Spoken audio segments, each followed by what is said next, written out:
7 quiet end-of-life signs families often miss. Don't ignore these. The butterfly counts not months but moments, and has time enough. Rabindranath Tagore, a quiet language only love can hear welcome. Dear friends, to a conversation worth having before we begin, take a slow breath and settle in, because today's conversation is one of the gentlest and most important we will ever share together. Welcome, beautiful souls, to the Golden Years Wisdom Channel, a place built for hearts that have lived long enough to know that tenderness matters more than time.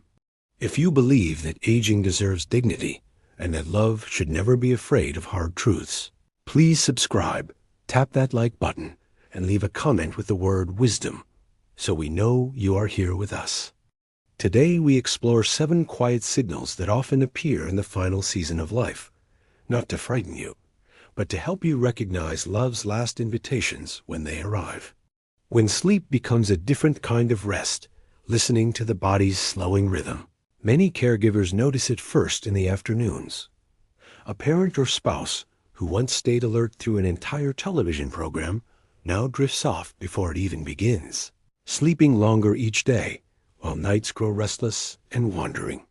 Hospice nurses often explain that this shift is not laziness or simple old age. It is the body quietly redirecting its energy inward, away from staying awake and toward simply staying alive.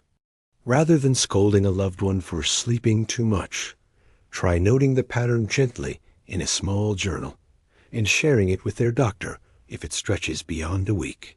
Remember this: choosing to sit quietly beside someone while they rest longer than before is not giving up on them. It is one of the purest forms of devotion a family can offer. When the favorite meal no longer calls understanding the body's changing hunger, there is a particular ache in watching someone who once delighted in their signature dish push the plate away after only a bite. And families often mistake this for sadness, depression, or a simple loss of taste. Palliative care specialists frequently remind us that as the body approaches its final chapter, digestion naturally slows so that remaining energy can be spent on the heart, lungs, and brain instead. Instead of pressuring a loved one to eat just a little more, offer small comforting portions like warm broth or soft fruit, and let the meal become about closeness rather than calories. A shared spoonful eaten in peace, accompanied by a smile and a held hand, can nourish a relationship far more deeply than an untouched full plate ever could. When the phone stops ringing on their end, and when old memories begin to visit, sometimes a once social parent stops returning calls or skipping gatherings they never used to miss. And families worry this withdrawal means loneliness or depression has taken hold. Yet hospice counselors often describe this turning inward as a natural part of preparing emotionally, a quiet folding inward rather than a rejection of the people who love them. Around this same season, some elders begin speaking softly to relatives who passed away long ago, drifting gently between today and yesterday. And this can understandably frighten a family who fears confusion or memory loss. Rather than correcting them, sit close, listen with curiosity, and let these tender, almost sacred conversations unfold exactly as they are meant to. When strength quietly slips away, honoring a body that is doing its best, it can be startling to watch someone who once gardened, cooked, and walked unassisted suddenly struggle to rise from a chair or button their own shirt, and the instinct is often to encourage them to just try harder. Geriatric care experts gently explain that in the final months of life, the body redirects strength away from the muscles and toward the organs that keep a person breathing and comfortable. The kindest response is not more encouragement to push through, but more grace. Clear the rugs, add a sturdy chair nearby, and let independence be replaced with support rather than guilt. A body that is slowing down is not failing anyone. It is simply doing exactly what it was always built to do at the very end. When breathing tells its own story, finding calm in the body's final rhythms, few things unsettle a family more than noticing a loved one's breathing turn shallow, quicken unexpectedly, or pause for long silent moments before resuming softly again.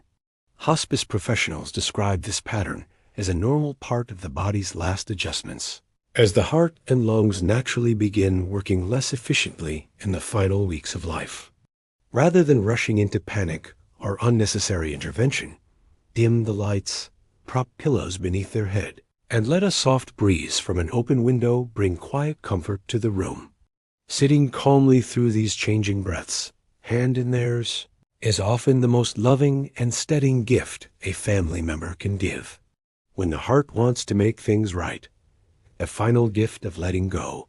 Sometimes an elder will suddenly ask to call a sibling they haven't spoken to in years, or begin handing out cherished belongings with stories attached to each one, and families often misread this as a sign of giving up. Specialists in aging and end-of-life care describe this instead as a deeply human need to resolve what feels unfinished, spiritually as much as practically, before peace can fully settle in. If your loved one brings up an old name, a forgotten wish, or an object full of memory, do not brush it aside. Help them write the letter, make the call, or pass the gift along exactly as they wish. These small acts of closure are rarely about the past alone. They are quiet gifts of peace being offered to everyone who remains. What these quiet signs are truly asking of us: choosing presence over fear, love over distance. When we step back and look at all 7 signs together, a single thread runs through every one of them. The body and heart are not failing. They are communicating in the only language they have left. None of these signals call for fear or hurried fixing.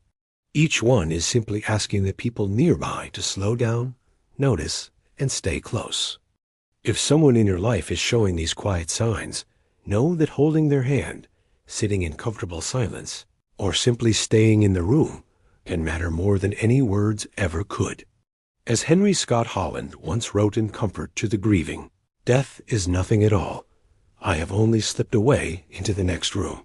We would love to hear from you, dear friends. Share in the comments which of these signs you have recognized in your own life, and tag another senior or caregiver who needs to feel less alone on this journey today.